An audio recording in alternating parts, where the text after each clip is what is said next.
Hello, everyone who's watching on YouTube. This is Emily Walker with the American Cultural Center, Algiers. Thank you so much for tuning in. We have a fun talk today that features a very special guest who's actually my husband also, Adam Sigelman, and he's going to talk to you about some things he learned about Benjamin Franklin and productivity and how he uses these in his life. I can attest to all these things since I've lived with him for 10 years. Before we get to that talk, I just want to tell you a little bit about the American Cultural Center Algiers, or the ACCA, which is sponsoring this talk. We are an American Cultural Center that's located in the U.S. Embassy in Algiers. It's a fun place where anybody can come and learn a bit about American culture, practice English, speak with other English speakers, and listen to fun talks like the one that we're doing today. The U.S. Embassy also has various cultural centers around the country of Algeria. We have one located in Oran, Constantine, Ouargla, and Bashar. So in normal times, once the COVID pandemic is over and those reopen, I really encourage you to go check those out in person because there's lots of fun stuff going on there. So I'm going to get into this talk today, like I said, with our special guest, Adam Sigelman. And I'd like to tell you a little bit about Adam. So he is the Cultural Affairs Officer at the U.S. Embassy here in Algiers. His previous overseas posts have included Morocco, Jerusalem, Madrid, and Yemen. And yes, I was with him in all of those posts. He speaks Arabic, Darija, French, and Spanish. He's also a very accomplished ultimate Frisbee player. If you don't know what that is, we can maybe ask him to explain what ultimate Frisbee is. And also, he's been playing the flute since high school, and he's pretty good. So I'm going to kick it over to Adam, who's going to start his talk. But first, I thought it might be interesting to learn a little bit more about exactly what a cultural affairs officer does. So Adam, could you tell us what is a cultural affairs officer? Sure, happy to. So briefly, or generally speaking, our job in the cultural section is to try to bring the Algerian people, not the government, but the people and the American people together, to create what we call mutual understanding between our two peoples and between our two cultures. And what that means is, I'm sure a lot of you know about our exchange programs. We send almost 200 Algerians to the United States every year on various programs. We bring many Americans here as well. We also do programs with English language is a big part of what we do. And we also have a lot of small grants. We work with our alumni who come back from our programs, and they do all sorts of community service projects.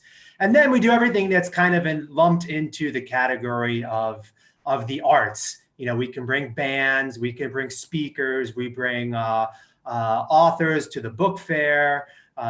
We can bring other types of artists, American artists, dancers, for instance, to Algeria. And then lastly, cultural preservation. We do a lot of work helping Algeria and the region preserve its cultural heritage and share that cultural heritage with Americans.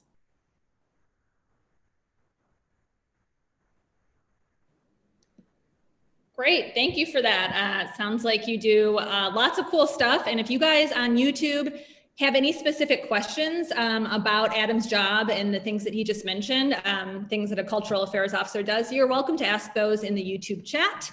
You can also ask questions in the YouTube chat about today's topic, which is Benjamin Franklin and productivity, and I'll relay those to Adam. So Adam, could you tell us, why does Benjamin Franklin inspire you to be a more productive person? Sure, and I'll share my screen. I have a little presentation. Normally, I like to do these presentations interactively. It's a little more difficult when we're here on the Zoom, on the computer. But please, if you have questions, just put them in the YouTube chat, and then Emily will ask them to me. Let's try to keep the questions at first having to do with the topic. So if you're interested in Benjamin Franklin, if you have questions about him, if you have questions about productivity or goal setting, let's ask those questions and we can stop and answer those as the presentation goes on. And later on, if you have general questions about cultural work, the work that we do in the cultural section, we can have a sort of AMA and ask me anything sort of at the end. Let's save everything else. I know people like to ask about visas. They like to ask about when the embassy is going to open. We always get those types of questions. Let's save that for now and really try to keep the focus on the cultural topics. and then the conversation, the chat on the topic at hand. So let me share my screen here, get my presentation, which is called What I Learned from Benjamin Franklin About Productivity and About Virtue. First of all, Happy New Year, everybody. I actually did this presentation for the very first time in the American Cultural Center in January of this year. So I had this slide from there, Happy New Year. But I guess it applies now too, since tomorrow is the beginning of the Muslim New Year. So Happy Muharram for everybody who is celebrating. Happy New Year. This has been a strange year too. It kind of stopped after the winter. So I kind of feel like we're still at the beginning of the year. We haven't started a lot of our activities.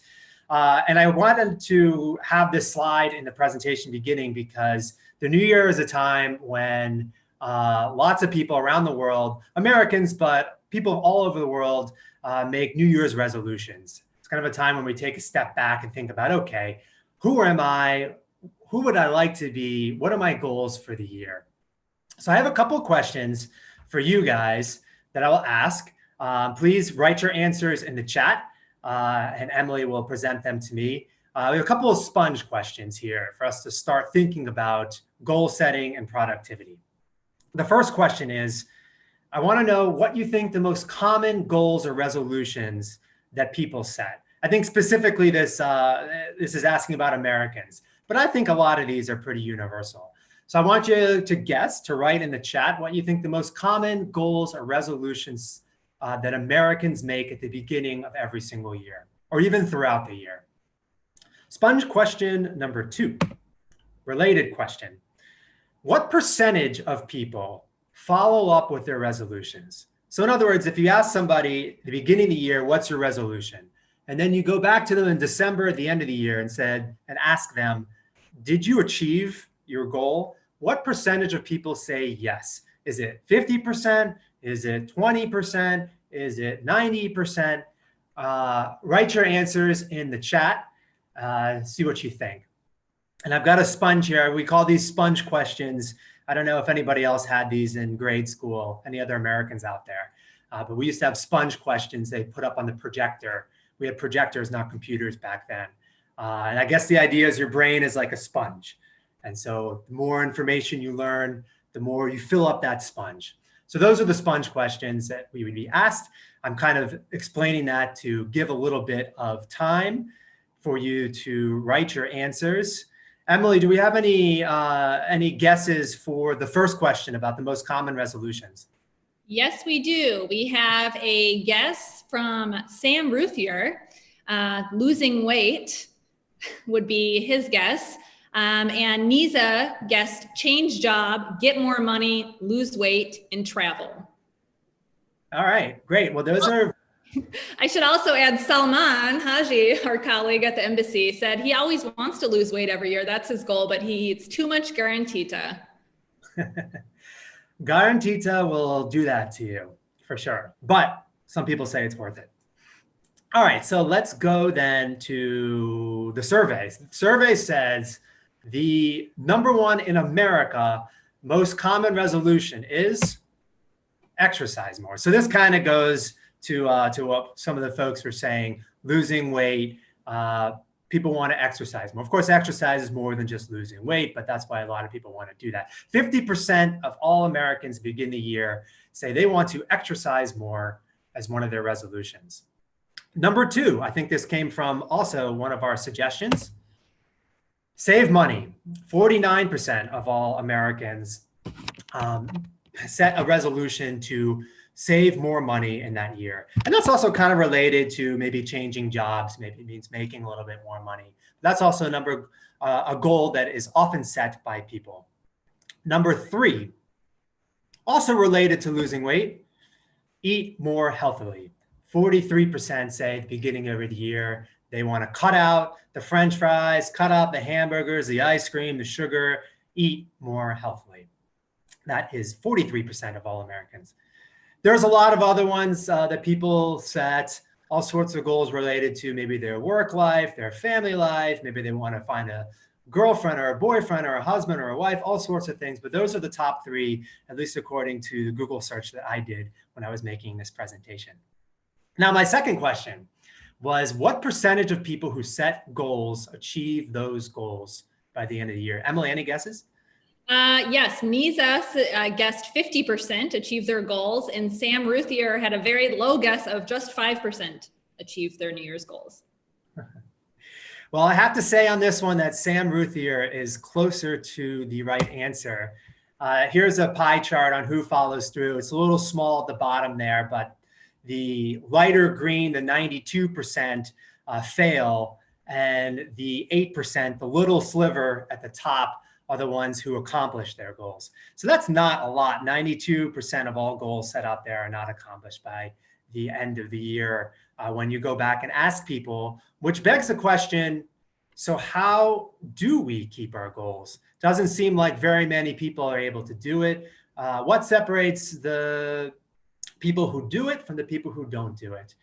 So I'm going to give you my perspective on this. I'm going to give you something that works for me, and it works for Ben Franklin. And I am not prescribing this to everybody. That's important, because I know there's a lot of different types of people out there in the world. Everybody functions a little differently. I tend to be a little bit more on the obsessive compulsive side. So is Benjamin Franklin. So I'm going to give you a slightly obsessive compulsive way of thinking about this, but it works for me and it may work for you. And so you're welcome to try it. But before we get into that, let's get into Benjamin Franklin. A lot of people may know Benjamin Franklin from what I have here upside down. I'll turn it the other way. This is a $100 bill. Benjamin Franklin is that handsome character in the middle of that $100 bill. A lot of people, maybe fans of rap, have heard the phrase, it's all about the Benjamins. When people are saying that, they're talking about all about these $100 bills with Benjamin Franklin on it. One of the few people on our currency who wasn't ever president, but he was a lot of other things. What was Benjamin Franklin's contribution to history, or rather, what wasn't his contribution to history? Benjamin Franklin, he was what we call a polymath. Polymath is a fancy way of saying a jack of all trades or a Renaissance person. He was not only one of the founding fathers of the United States, so he was around when the United States became a country for the first time in the late 1700s, but he had, I guess, enough time for all sorts of other things. He was a writer, he was a printer, he was a politician, he was a postmaster, which is something that's become more and more interesting and important in American politics these days. He was a scientist, inventor, humorist. He was an activist, a statesman, and he was considered to be the very first American diplomat. So he's very near and dear to us in the State Department. He invented all sorts of different things. So here's a guy who was busy trying to fight the British, found a new country, but he somehow had time to invent the lightning rod. This is the old story, which is probably not true, of him flying a kite with a key that got struck by lightning so he could prove that lightning was attracted to metal. Not sure if that one's true, but that's what people say about him. Bifocals, those are the glasses that you wear that help you read, particularly for people of advanced age. The Franklin stove, named after him, all sorts of other inventions. And he founded all sorts of organizations. But he was also a philosopher. He was a person who thought long and hard about what it means to be a human being, what it means to live a good life, what it means to live a virtuous life. And he had 13 virtues. Emily, before I get into those, any questions so far from the group?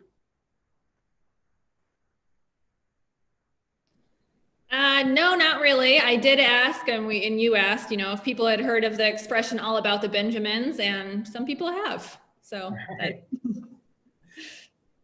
All right. So Benjamin Franklin had 13 virtues that he considered to be the most important ways by which a person could live his or her life morally. These are moral virtues. Some of them are in Old English. I know lots of you are learning English. These are not that common words these days, but we'll go through them. His 13 virtues. Number one, temperance. Temperance has to do with what we talked about as some people's number one goal, or number three goal, I should say, when they make their resolutions. This is eating well, eating not to dullness, drink not to elevation. So it's moderation in what we eat and what we drink. Number two, silence. Speak not but what may benefit others or yourself. Avoid trifling conversation. Silence. Number three, order. Let all things have their places. Let each part of your business have its time. He was very famous for dividing his time. He had certain hours in the morning that he would dedicate to deep work. Then he had hours where he would dedicate to rest. Then he had hours that he would dedicate to other of his pursuits. He had everything to the hour planned out in his day. Remember, I said that Benjamin Franklin and myself, we're sort of obsessive compulsive, and he was like that. Order was very important to him. Number four, resolution. Resolve to perform what you ought. Perform without fail what you resolve. This has to do with following through, commitment to what you're doing. Frugality. This is goal number two that we saw before. Make no expense, but to do good to others or yourself, i.e., thus waste nothing. Industry. Lose no time. Be always employed in something useful. Cut off all unnecessary actions. Benjamin Franklin didn't have social media back in his day, but I think to those of us living in the 21st century, this is what we think about when we spend all our time on Facebook and Twitter. Sincerity. Use no hurtful deceit. Think innocently and justly. And if you speak, speak accordingly. So do not lie, at least in a hurtful way. I guess maybe white lies were okay. Justice. Wrong none by doing injuries or admitting the benefits that are your duty. Number nine, moderation. Avoid extremes. Forbear resenting injuries so much as you think they deserve. So this has to do sort of with the way we treat people. Don't treat people as if you want the way you want to be treated. Not just that, but if they've wronged you, don't overreact. Don't search for revenge. Cleanliness. Tolerate no uncleanliness in body, clothes, or habitation. That one's pretty clear. Tranquility. Be not disturbed at trifles or at accidents common or unavoidable. Chastity. Rarely use venery, but for health or offspring, never to dullness, weakness, or the injury of your own or another's peace or reputation. So this has to do with Benjamin Franklin's encounters with the opposite sex. And then lastly, humility. And he says simply, imitate Jesus and Socrates. So these were his 13 virtues. These are the 13 things he thought every human needed to have in order to live a virtuous life. Now, what he did that I thought was interesting. Hey, Adam. Yes. Before we move on to the next screen, maybe you can go back to those virtues and we can ask the YouTube audience if there's any of these that you're particularly good at or any that you particularly struggle with. And I'd be interested, Adam, I'm sure you're going to get into that more, but I would say that I'm pretty good at tranquility. I can kind of let things slide. I'm pretty bad at industry, lose no time, always be employed in something useful because I tend to waste a lot of time and I look at Instagram and Facebook too much. So chime in the comments if there's one of these that really speaks to you. Adam, which one are you the best at of these 13 virtues? I would say that resolution. I think I'm strong in resolution. When I resolve to do something, I usually do it. I think I struggle with silence. I like to talk and I could listen more. And temperance, a little bit. Thanks. We have a couple of responses coming in where some people say that they struggle with silence. So other people agree that one is difficult as well. That one's difficult. What Franklin realized is that you can't improve what you don't measure. This is something you hear a lot from, fancy business consultants who come in and, and do continuous improvement projects at companies where they're measuring lots of things and looking at monthly statistics and constantly reviewing progress. But I think this is also true not just for businesses that are trying to produce a certain amount of objects or make a certain amount of money, but I think this is also true with people. And Benjamin Franklin, what he did is he created these charts. I'm going to show you one here. This is actually pulled from one of his charts. You can see across the top of the screen here, you have the days of the week. Sunday, Monday, Tuesday, Wednesday, Thursday, Friday, and Saturday. That's across the horizontal line. And on the vertical line, those are his 13 virtues: temperance, silence, order, resolution, frugality, etc. And so what Benjamin Franklin did at the end of every single day is last thing he did before he went to bed is he took out his charts and he looked back on his day. And he said, did I act in a way that was temperate today? And if he did, he put a little dot. Or was I frugal today in the way I spent my money or in the way that I acted with others? Was I resolute? Was I order? Or did I practice order? And if he did, he put those dots in the different squares. And at the end of the week or the month, like he would look back and see how he did. And so in a way, he was treating himself like a business or an organization or a sports team that was always looking back on its stats, and he would have his own stats. And the idea here that I think is very important to understand is that, if you look at this chart, for instance, you don't see the whole chart filled up with dots. And I think Franklin realized too that perfection is impossible. In fact, perfection is maybe not even wanted. There are going to be days when you're going to sit around and look at Instagram all day. There are going to be days when you're going to have a feast and eat too much. And that's okay. The important thing is to take a step back, take stock of your day or take stock of your week or your month, and at least try to be a little bit better. And he had a quote that I really like here, because I think it also shows this. It shows that he's both at the same time putting forth this effort to be a virtuous, to be a better person, but also recognizing that humans are not perfect and that we will fail and that failure is human and it's okay. There's another, I don't have it here, but there's another quote from an American author that I really love from John Steinbeck, who wrote Grapes of Wrath, East of Eden, very famous American author writing in the 1920s mostly. And he used to sign his letters, and it's actually in his books as well, trying to get to heaven on the wings of a pig. In fact, he had a stamp for his letters of a pig with wings on it. And the idea there is that we're all trying to get to heaven in the sense that we're trying to live this virtuous life. We know what it means to be a moral, virtuous person. You can define it by these 13 virtues. You can have your own virtues. But we are bound to the ground. We are animals like a pig, and we are humans that make mistakes. And it's not easy to live a perfectly virtuous life. And it's okay. And we should we should forgive ourselves when we make mistakes. Here's how Franklin put it.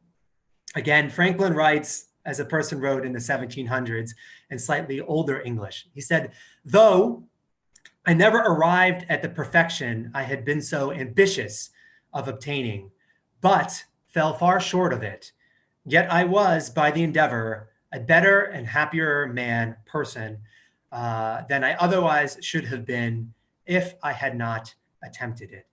So the idea here is not perfection, it's striving for perfection, and the knowledge that when we strive for perfection, when we try to hold ourselves to a higher standard, we end up in a better place than if we do not try and we do not measure ourselves and try to take stock of how we're doing. Another, common English idiom is shoot for the moon, but if you miss, you're still in the stars. You're going for it all. You're trying to be the best you can be.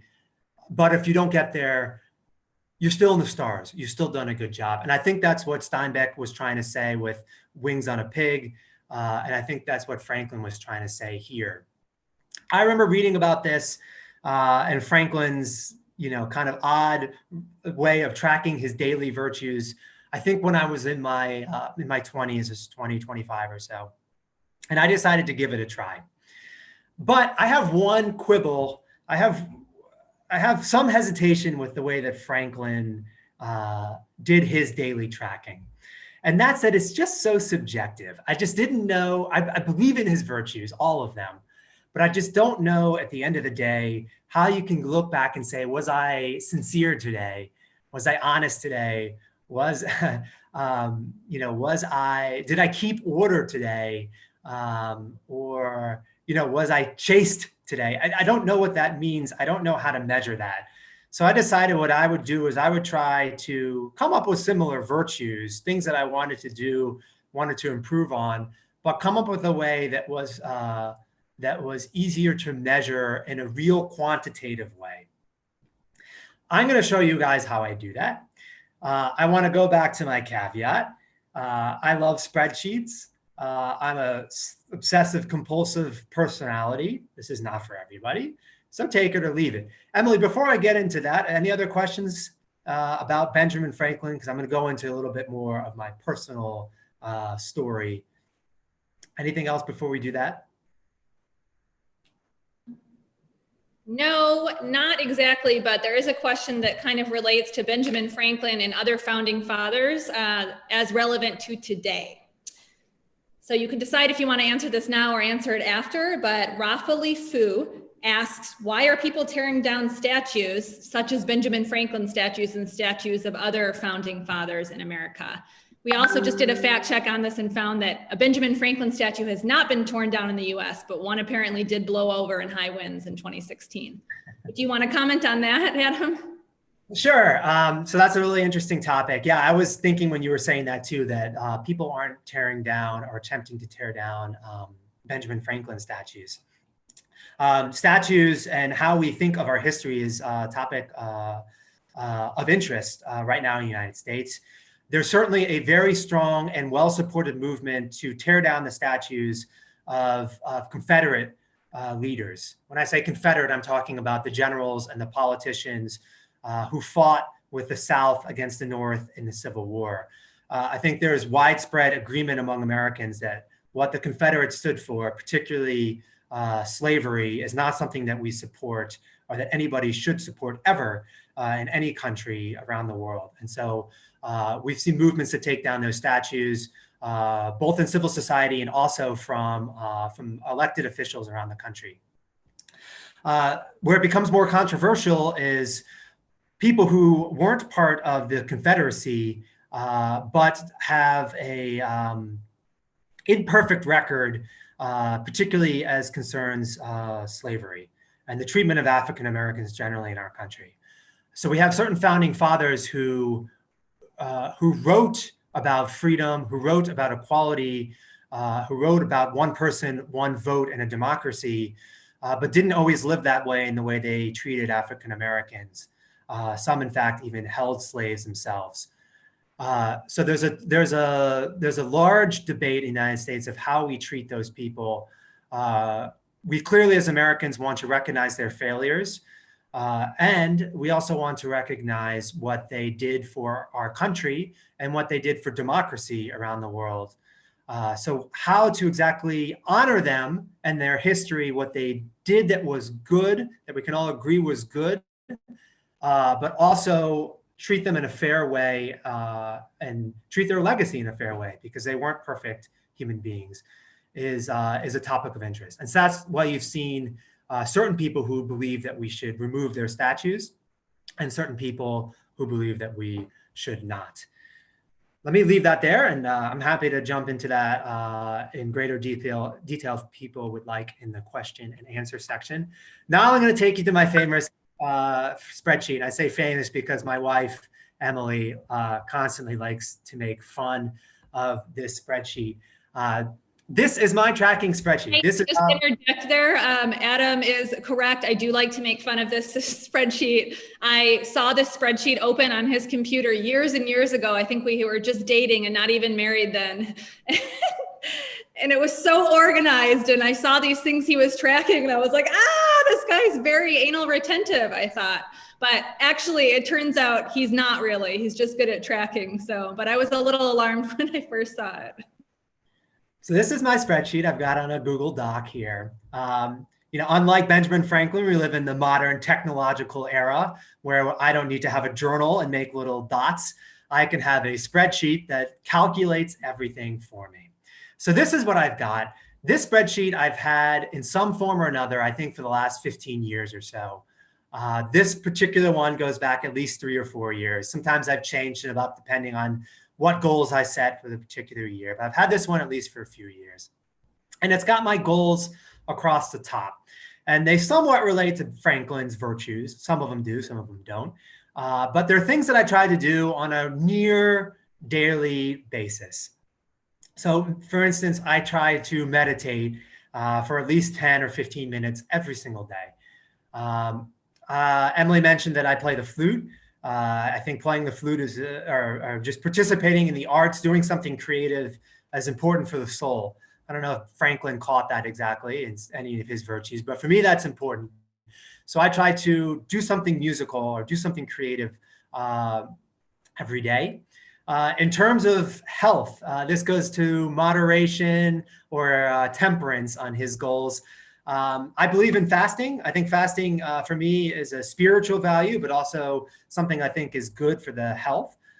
So I try to do what's called intermittent fasting, reducing my calories to about 500 or 600 calories twice a week. And then in terms of eating healthy, the number 3 goal for Americans each year, I try to limit my sugar. I don't usually try to limit my carbs, but I am right now because I just went on vacation to Greece and came back, I think 5 kilos heavier. So trying to cut out carbs just to lose a little bit of weight in these next few weeks. I have stretches that I do. I have a slight case of scoliosis, which means that my spine is slightly crooked. So I have some exercises I do to try to stretch that out. That's what this stretch means. And then going to temperance.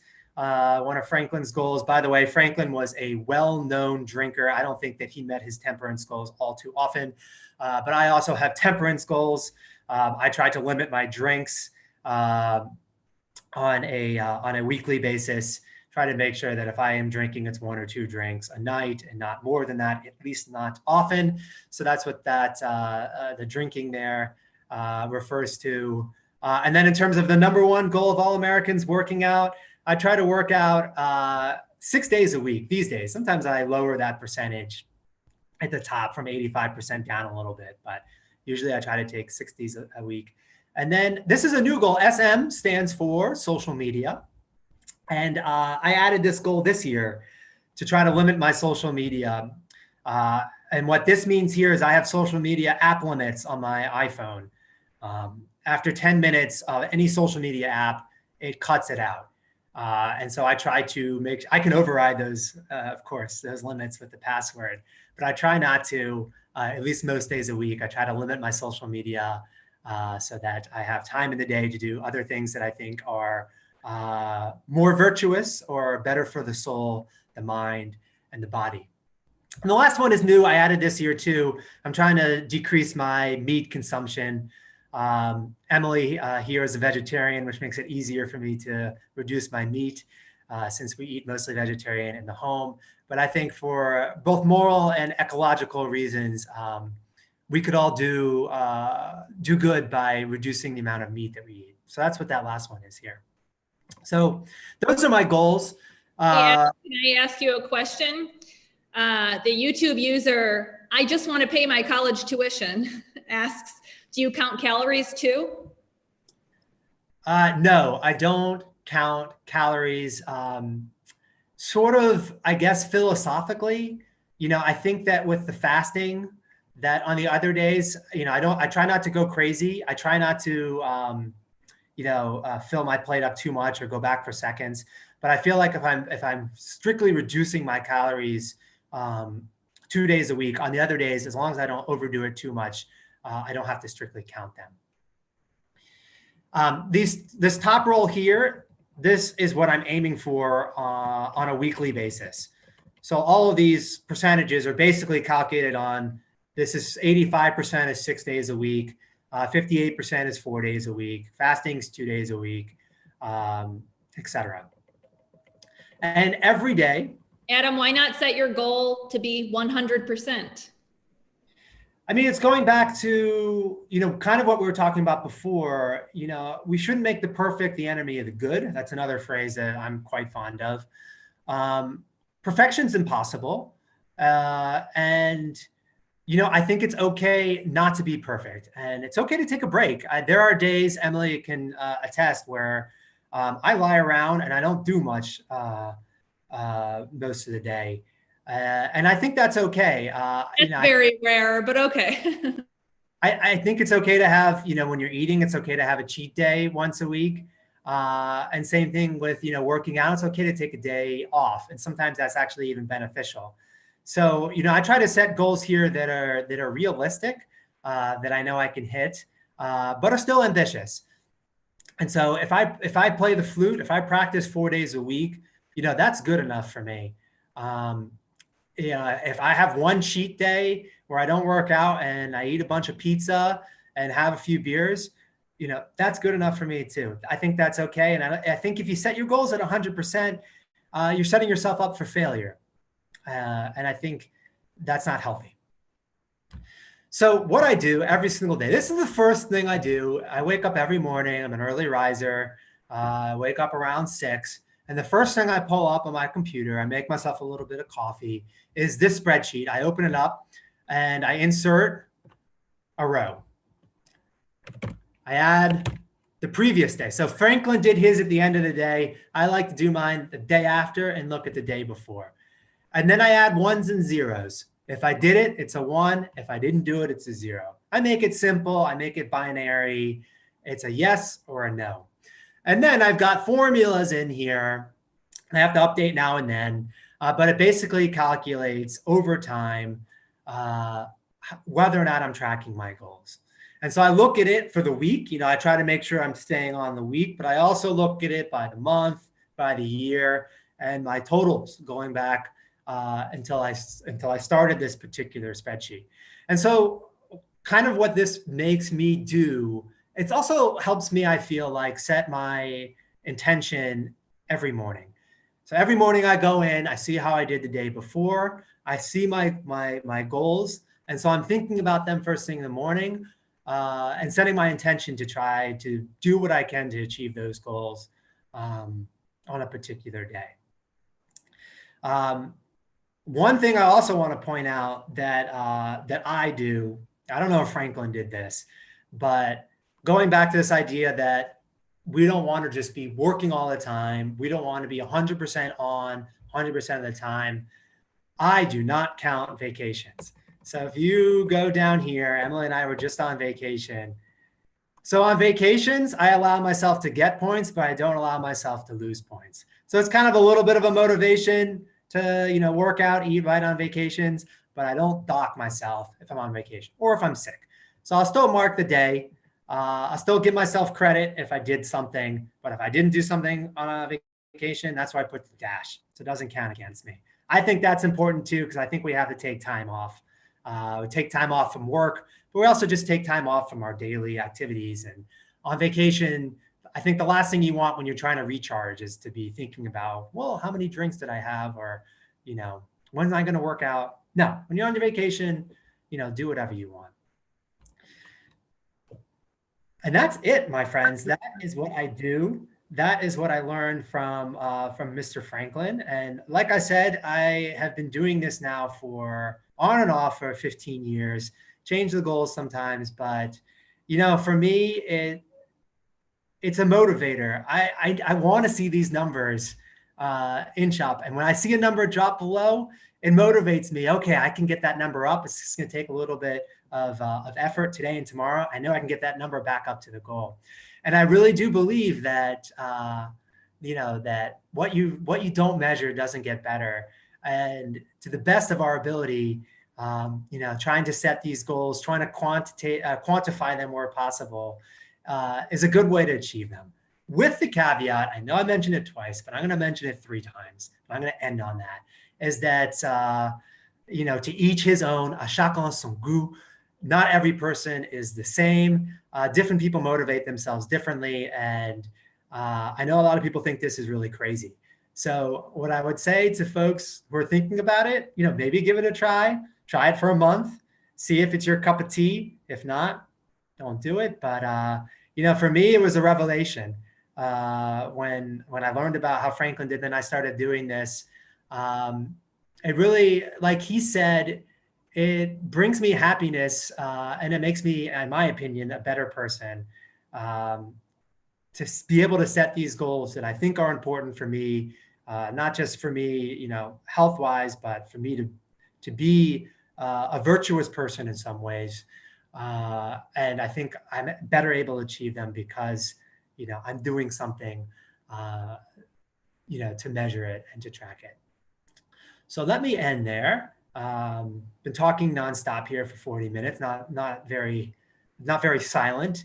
So let me end there and go to the questions. Like I said, for the questions, I'm not a Benjamin Franklin expert, unfortunately. Happy to take questions where I can on that. Happy to answer any questions about this or measurement or goal setting people have, or if we want to jump into cultural topics and cultural exchange and the activities we have at the embassy, happy to talk about those as well.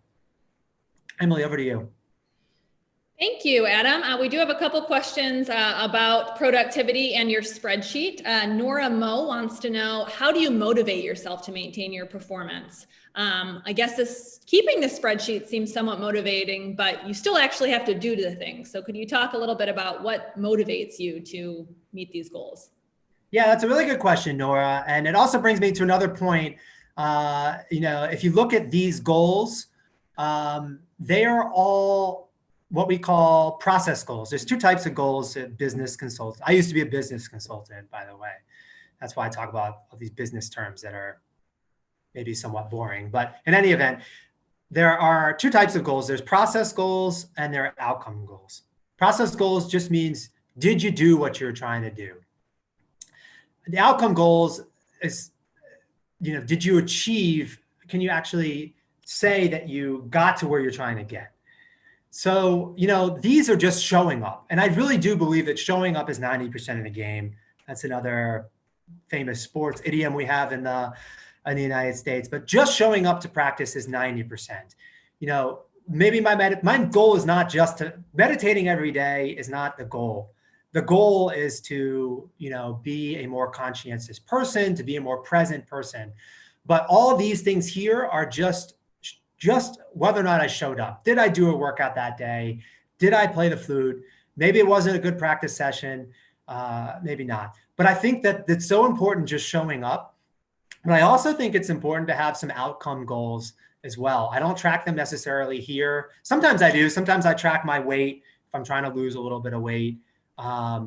Sometimes I will track, particularly with sports or working out. You can track how well you do at a particular workout or how much weight you can lift. Those are all outcome goals. But here I'm just trying to show up. And I find that tracking this way and looking at it first thing in the morning, setting my intention, that for me motivates me. I don't want to see these numbers go down. I just don't. It pains me when they go down. And that to me is motivation enough just to show up and do the initial amount of work. Thanks. I think that's a really good point. I mean, that really speaks to me because I think a lot of people have a goal that's a big goal that they want to get accomplished. Personally for me, I'm a writer. I've written a book. I'd love to get this book published. So I always think of my goal is to have the book be published, but I need to be doing something every day, a little process to make that happen.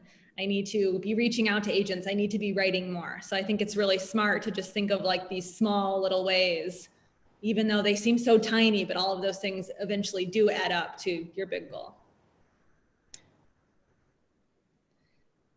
Yeah, exactly. So, some of those bigger goals are a little harder to track. Like I said before, it's easier to track the process goals, but I think it's important to think about what are your outcome goals? What would success look like? And sometimes that's subjective and not objective, but it's important, I think, to have both in mind. Yeah.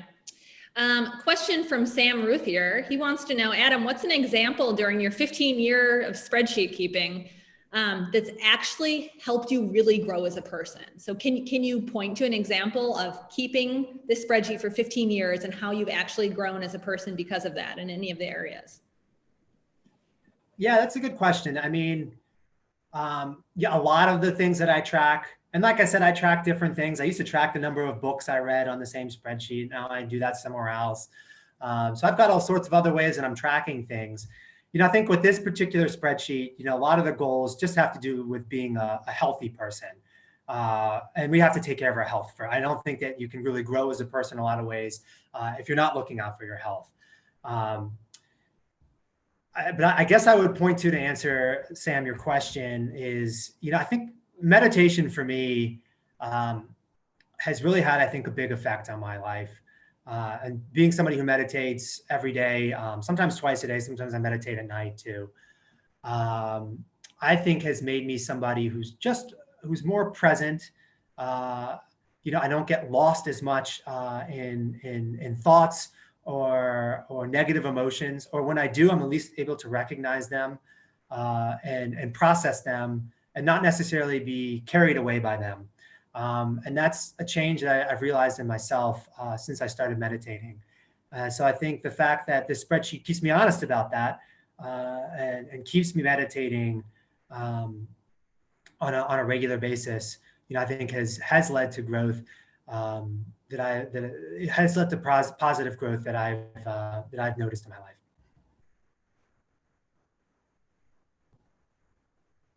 Okay, thanks for that. I wonder, when I first saw your spreadsheet and was horrified because there were so many numbers on it, I'm like, who am I dating? This guy is way too serious. I wondered, I guess I thought I had a negative reaction to it because I thought he must just beat himself up. If he tracks all of this, when he doesn't reach something, he must just be agonized that he didn't accomplish his goal. I don't think that's the case now, knowing you better. But could you talk a little bit about what you do when you don't meet the goal, how you feel about it, and then maybe what steps you take? Yeah, that's a good question because there's a couple steps I can take. One, sometimes you have to reevaluate, and I've done this plenty of times. You saw the top of the spreadsheet, the goals I'm going for, but there have been times when week after week, I haven't hit the goals, and I've reevaluated and thought, you know what, maybe I just don't have time for this right now. So right now I'm trying to work out 6 days a week. Before Corona, when I was much busier at work, I think my goal is 5 times a week. So I was a little easier on myself. So that's one thing you can do. I mean, sometimes you're saying, okay, I'm not hitting this goal. Is that because I'm not trying hard enough? Or this goal is a little bit too difficult? So I think, part of the process, and part of, you hear the business term again, continuous improvement processes, part of what tracking and measuring is not about failure and success, but it's about forcing you to think about what you're doing, think about your goals, and think about the best ways to get there, and reevaluating when you need to do that. So that's one option. One option is changing the goal. And then the other option is, sometimes it can be motivating to, if you reevaluate and realize, you know what, I really should be hitting this goal. Using that as a motivating factor. And it is motivating for me to, each day you're seeing the numbers tick up. Or sometimes I'll play with it and I'll go in and throw in a couple extra lines and look, okay, how many days consecutively do I have to do to hit the goal? And I use that as a motivator. And would you recommend that people model themselves after a very productive person like you have done with Benjamin Franklin? Is that helpful towards becoming a more productive person, to have some sort of role model? I think that we all have to kind of figure out how we want to live our own lives. I think it is very useful to, if not find a role model, at least go back and look at,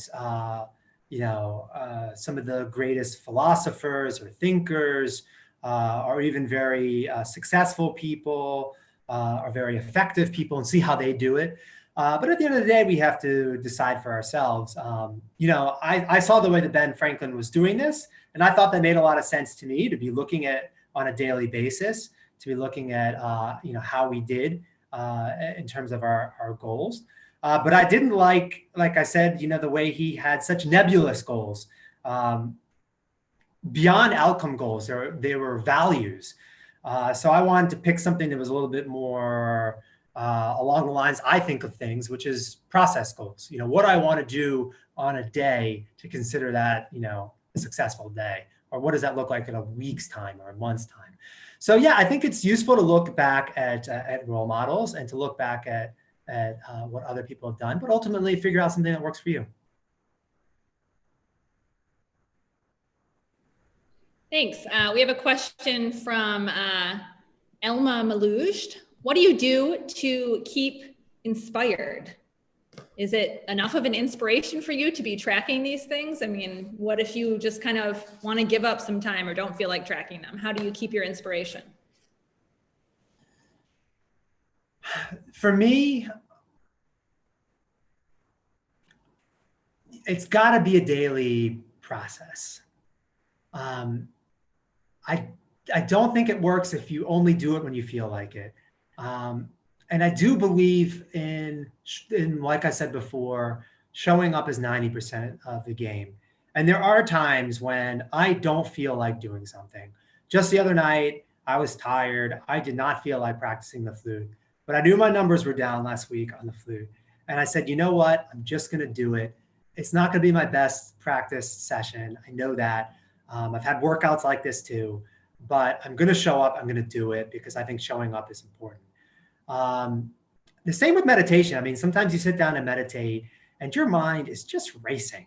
And you feel like you got out of meditation. That was a crummy meditation. All I was thinking about is what I want to be doing later in the day or planning my day. But they've done studies about people who have meditated, scientific studies, with a control group and whatnot. And they found through those studies that even just showing up, even the people who said after the meditation sessions, they meditated for 3 months time with a meditation teacher. And they looked at those people versus a control group who didn't do it. And even the people who said during the meditation that they didn't think they got anything out of that, they didn't think they were ever concentrating on the present moment, they felt like their mind was racing the entire time. They still noticed differences in the way, in the blood pressure, and different measurable effects that those people had from meditating, even though they didn't know or think they were getting anything out of those sessions. Just showing up, I think, is so important. And even when we think it's crummy, I think we're getting something out of it. So, I know that, and I guess that's not answering Selma's question. She's asking how to be inspired, and I'm talking about how even when we're not inspired, how important it is to just push through and do it. But I think just showing up, even if we're not inspired to, and being okay with the fact that we're not inspired to do something, I think is very important. Let's do one last question because we're kind of short on time here. This is sort of a big question. I'm going to read you how it's written here. Nora Mo asks, do you think we can use the same method to follow and assess the positive change we're making in our community? Though I believe we can't measure love, compassion, respect, and kindness. So I think she's asking, can you use this not just to better your own self, but to maybe better some changes that you're trying to make at work, in your community, in your family, something like that. I noticed she's using these big terms, love and compassion. But I do think that not to answer this question for you, sorry, but I do think that your spreadsheet, it's measuring specific things that then hope to accomplish something larger. So maybe you could address, do you think tracking like this works in maybe a bigger setting aside from maybe just one person, but in an organizational setting or something like that? And again, how tracking these little things tie into some bigger concepts.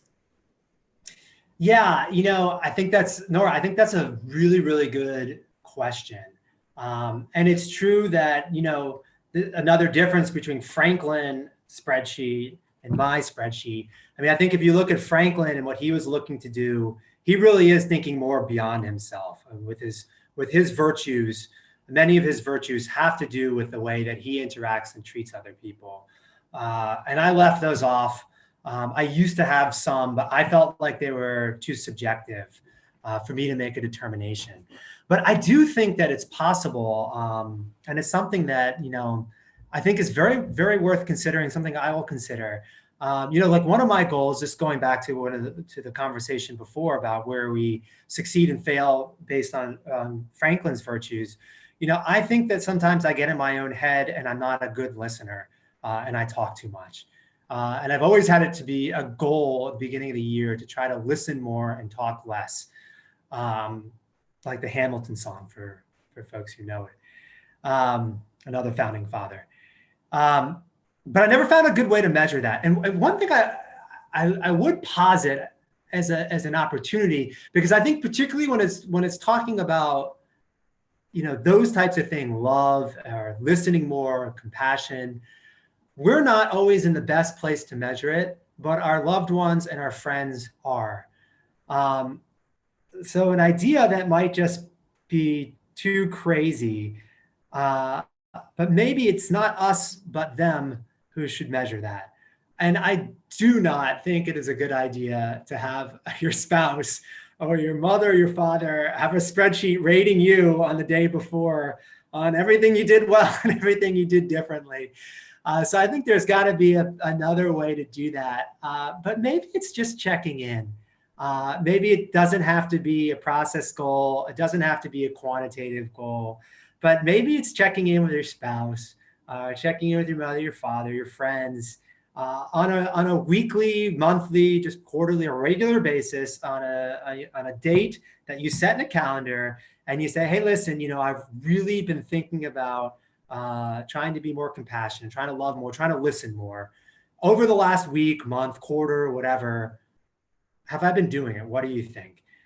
You're going to get a qualitative, not a quantitative answer, but at least you're getting feedback. At least you're getting some sort of measurement where you can look back on that. And I do think that would be a valuable exercise to do. Thanks for that. Yes, agreed. Having a loved one or a spouse do a spreadsheet for their spouse is a terrible idea. Checking in is better. And I can say that you are, I think, a very good listener. So high marks for me. I know I said that was going to be the last. I know I said that was going to be the last question, but I want to ask you just one more because Adam, you're a linguist. You spend lots of time studying languages. You speak several languages fluently. And I know a lot of people who know you, I mean, like my family will say, oh, well, he's just good with languages. You are, but I see how hard you work at it. You really do work at it. So we just had a question that came in from Mehdi Siali, and he says, how can we be productive when we learn something in general? For example, I'm learning English. So maybe you could give some of your tips on productivity when learning a language, and we'll wrap up with that.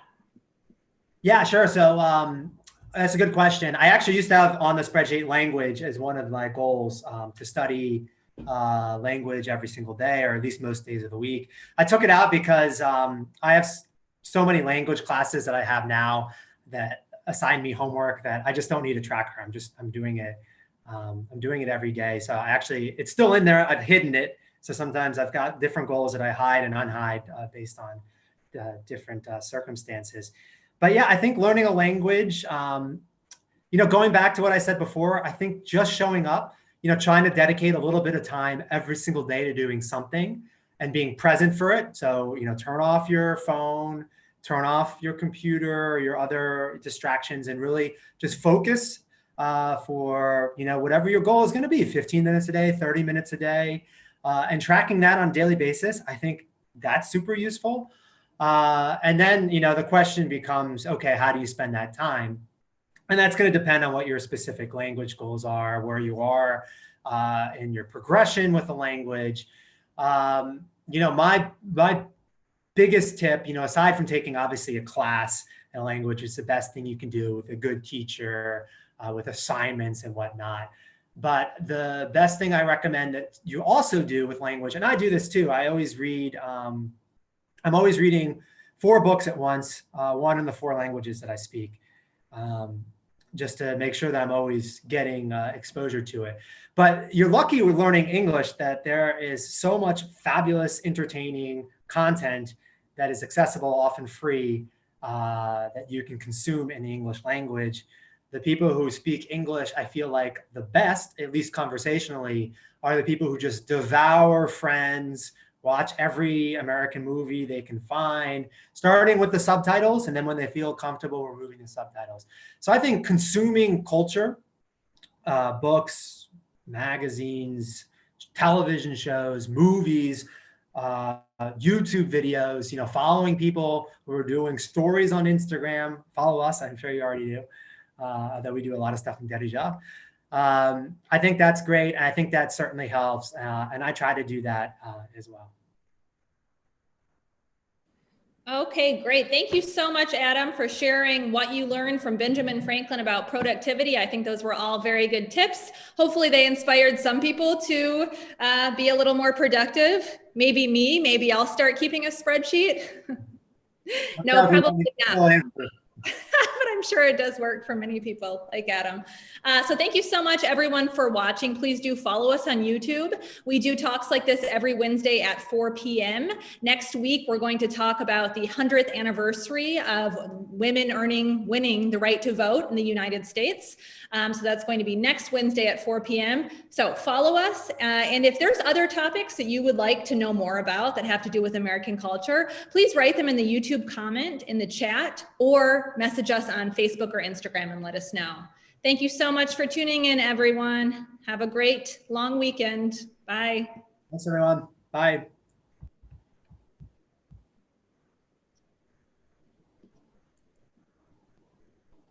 Okay.